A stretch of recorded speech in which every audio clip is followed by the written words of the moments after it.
Hi there, Sagittarius. Welcome to your weekly tarot reading. So, I want to talk to you guys about your love life, and I'm going to do this in a more intuitive way, mainly because I feel like the cards are telling a story, not in the depiction of the meaning of the cards, but more like it's telling the story, the beginning and towards the end of a relationship. And I feel like for many of you, this is a marriage, a significant type of a relationship where you've been together for many years. So it starts out here with the wedding, the coming together with the Four of Wands. And this is like, you were very young. You were young and naive, and I almost feel like for many of you, you were like in your early 20s, very late 20s, getting into a situation with somebody. You had really, really high hopes. The nesting instincts. We're going to have a family. We're going to have children. Everything is going to be great. And you were very, very starry-eyed. And you went into this with a lot of optimism. And the person that you're dealing with, I feel like they were able to match you. So whatever you're bringing to the table, like financially, they were able to match with what you're bringing. And I also feel like this is a blessed union. There might have been somebody that fixed you up. There might have been like a mutual friend, a family member, somebody that you trust. So because you trusted that person, you trusted the union, you trusted that everything was going to work out. And so you were like starry-eyed and very optimistic that this union was going to be the happily ever after. And then I also feel, as well, we have the Ten of Cups. The Ten of Cups is a card about children, sharing a blessed union with another person. You were very in love with this person, and they, vice versa, were very in love with you. And I feel like, the more we begin to move away from the first two cards, the more the differences become a lot more glaring. So it was a very ideal match, mainly because you saw the other person as your soulmate. You saw the other person as like, that happily ever after. This person is so much like me. They understand me. They're antisocial just as I'm antisocial. They're blunt just as I'm blunt. And we're going to, create little children that are exactly like us. We're going to watch them grow. For some of you, you might have 3 children. There are 3 flowers there, and you're watching it unfold. You're watching the miracle of life happen, and you're in it, together. And we move along, and we have the Lovers. This is major life decisions. Some of you might have moved very far away to be with your romantic partner. Others of you, your romantic partner, might have moved really far away from you. They were either deployed, they had a job elsewhere, they had, it was like life was calling, and we had to move together. I had to move to be with the other person. They have to move to be with me, or they had to move for a job. And so I feel like there was stability, but there was also turbulence. And I also feel like there was a third party as well interfering in the relationship that also led to a situation where it was very, very difficult for you to recover from it. So the relationship itself, there was a lot of joy. There was a lot of, it had a long history. So I feel like for many of you, you have been married to this person or have dated this person for a very, very long time. And you had overcome some major milestones with one another. So if you look at those masks, it's like one is happy and one is sad. So it's just like balancing out the good times and the bad times in this relationship. And balancing out, I feel like you had to, your role when your partner was not in the picture, you had to be the mom and the dad to the kids. And I feel like you did it with such grace, and you did it without complaining, and you did it with such dignity. And I also feel like if there were third parties interfering in the relationship, you never let it show. You might have been resentful inside, but no one knew about it. Not even your best friend, not even your family members, not even, you know, the people that you confided in. You suffered in silence. And I feel like you internalize a lot of that pain. You never had an outlet for it. You never saw a therapist. Your partner, I feel like, you know, it wasn't so much forgiveness. It was just putting on a mask, pretending everything is okay, and possibly not confronting the relationship partner because you might have been in denial about it, or you didn't want the confrontation to break up the family unit because you really loved this person. And so we escalate here from something that is, you know, it started out with a very, very good beginning. The Four of Wands, like the hope, the optimism, and the similarities between the two of you. Ten of Cups. These are like, you know, peas in a pod. And then it becomes like this, the Five of Wands, where there's a lot of resentment. There's a lot of like interrogation. Where did you go? Who were you with? How late did you stay out? And things like that. And so the differences are glaring, right? It's like a person arguing with a tree. They are different species.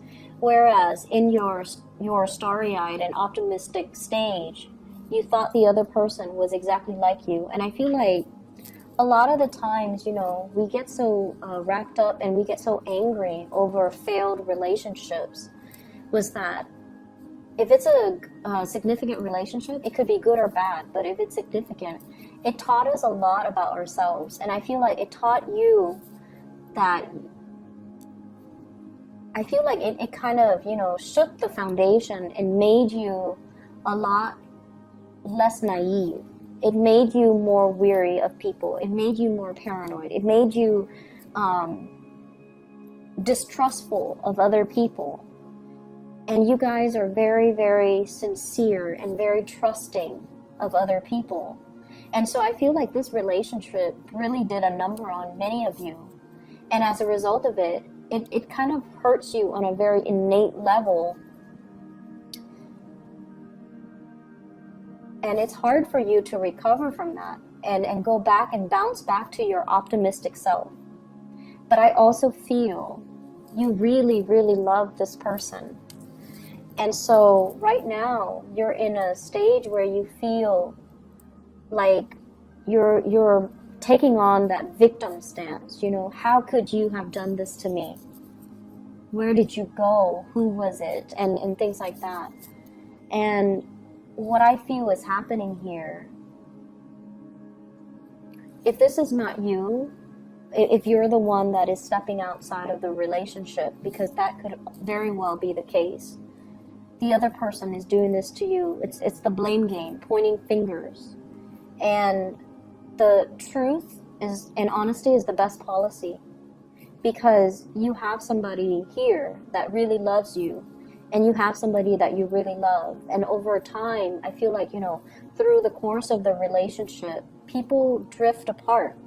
It's natural. We are constantly evolving. We are constantly growing. I don't see the love diminishing, but I feel like somebody is playing the role of the mom and the dad in the relationship, playing the parent in the relationship, and the other person has really let themselves go. The other person has accumulated, look at that tree, has accumulated so much baggage from life that they're not even a semblance of a human being anymore. And I feel like for some of you, you're beating a dead horse. You're asking somebody questions that they're not going to give you answers to. And so if this conflict escalates, and if this is an ongoing conflict, you have to cut your losses. You need to get yourself out of this state, because it's turning your world upside down, and it's got you very emotionally topsy-turvy. You're putting on this mask to the world, like pretending, oh, my relationship is fine, everything is, you know, rainbows and unicorn. But the reality is far from it. The reality is that there are a lot of pent-up like resentments and jealousies and hostilities. And I feel like somebody is, I'm looking at the roots, and you know, roots usually means you're dealing with someone who's very, very, very, very slow to act. But at this point, they've already like uprooted. They've already uprooted and they're ready to go. And so the animosity might drive them to go. Okay? So I feel like the energy is very heavy. And I feel like if you're in this conflict-laden type of an environment, you have to cut your losses. If you feel like no matter what, I can't forgive this or I can't trust this person again, then you really should not allow yourself to stay in this relationship. The trust is gone. The trust has been breached. It's not going to come back together.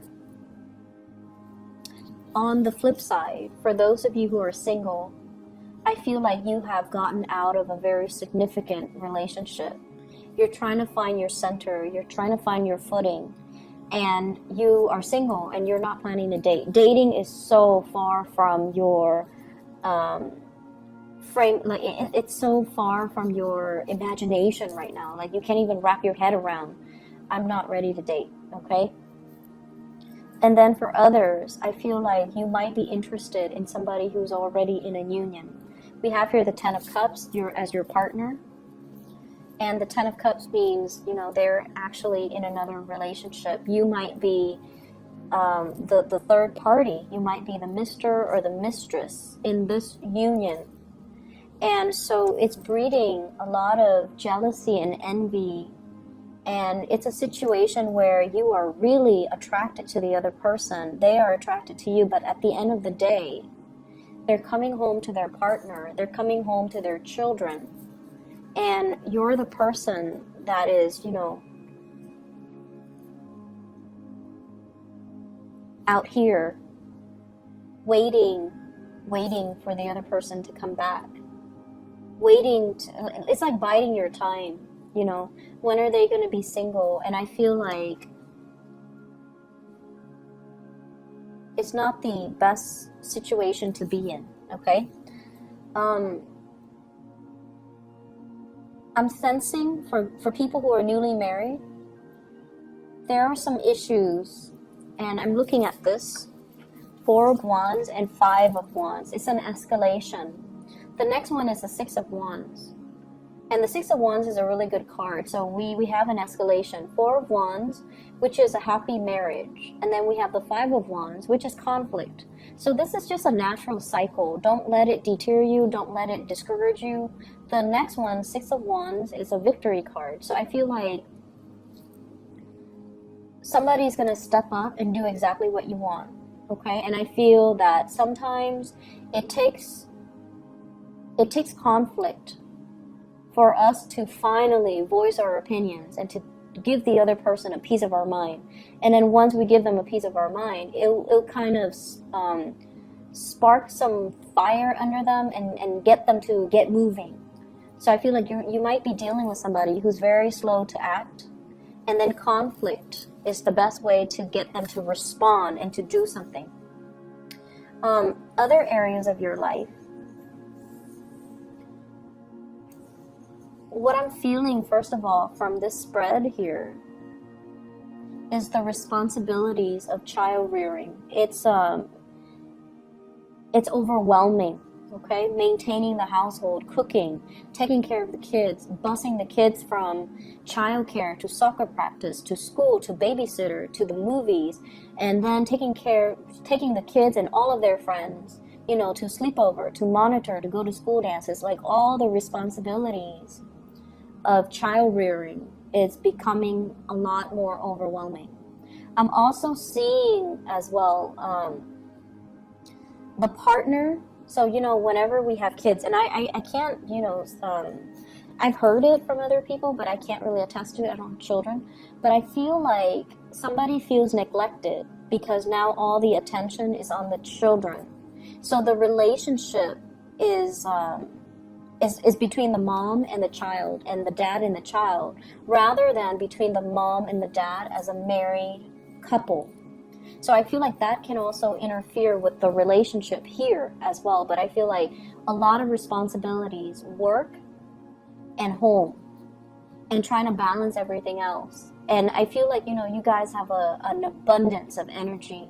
You and the Scorpio people, I don't know where you get it from, but you guys have an abundance of energy. You get things done, and you do it with such grace that a lot of the times I feel like you can put up with a lot and not complain, and so can the Scorpios. They put up with a lot and they never ever ever complain. And you do it with such grace that, you know, people don't think, well, they look at you do it and they think it's easy. And so I feel almost like that's where all of your time is being consumed, okay? Taking care of the family, taking care of the family unit, taking care of other people. Some of you might be called upon to take care of a family member, elderly parents, a younger child, taking care of them in a very nurturing way, possibly, you know, doing errands for them, driving the kids to soccer practice, taking care of their emotional health is what I'm seeing. And I feel as if this is a week where you start to feel the weight of all the responsibilities, and you need some time to decompress and relax and to really take care of yourself. So don't neglect self-care in the process of giving so much of yourself away to other people. This is a really beautiful card. It denotes, you know, possibly new children in the picture, nieces, nephews, even your own children. And I also feel like, you know, it takes two to make a baby, right? So both parties need to be on board when it comes to the responsibilities. It's not fair for one person, you in particular, to do it all on your own. So I'm feeling here that, you know, you have some beautiful new starts that are coming into the picture. And I feel like the responsibilities of it is just a little bit overwhelming. You're going to get used to it. You're going to do it with grace, with style. But I feel like right now, you feel like you're living this provisional life. Like, I'm just going to do this for now until it's done. And then that's when I can, you know, live my life. So it seems like this week is very temporary, even in your love sector. It's almost like, okay, I just got out of a relationship. I'm just going to be single for now. When I'm ready, that's when I'll date. So you're prolonging that provisional life.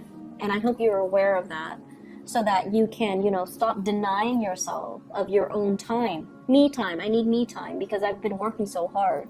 Or, you know, I need to start dating again because my last relationship was years ago, and I used that as an excuse to not get out there. So I feel like you're prolonging something, and you need to put an end to the procrastination, okay? I'm going to leave it at that, Sagittarius. I hope it is helpful for you guys. I wish you all the best, okay? And let me see if there is anything else coming in here. Let me see about your... I actually need to do this because the love situation is a little bit confusing.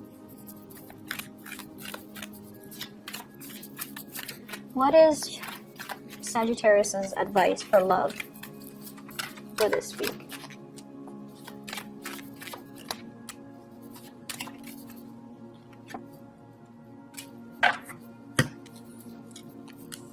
We have here the Page of Wands. This is news messages that's going to be coming in. It's coming in like invitation, you know, somebody seeking you out. And they have here the Fool. You're going to be starting over. You're going to get a clean start. You're going to go out with new people. And then we have here the Ace of Swords. And the Ace of Swords is finality. Seeing somebody that you really like, or somebody is like eyeing you, possibly an air sign, Aquarius, Gemini, and Libra. This is somebody new. And we have a Gemini vibe here with the Lovers card. So I feel like you have a new person that's going to be coming into the picture, and you're going to be walking in that direction, okay? You're not looking back at your past anymore. So I feel like many of you newly singles, you've got somebody that you're walking towards, and there's going to be a lot of communication. And the communication and gathering and going out and dates, like actual dates, going on a date with somebody, seeing them outside in their natural habitat. And, you know, you're going to get a new lease on your love life, okay? So whatever relationship, if you're still in it, you kind of need to draw the line and, you know, cut your losses, all right? I wish you all the best, Sagittarius. Take care. Bye-bye.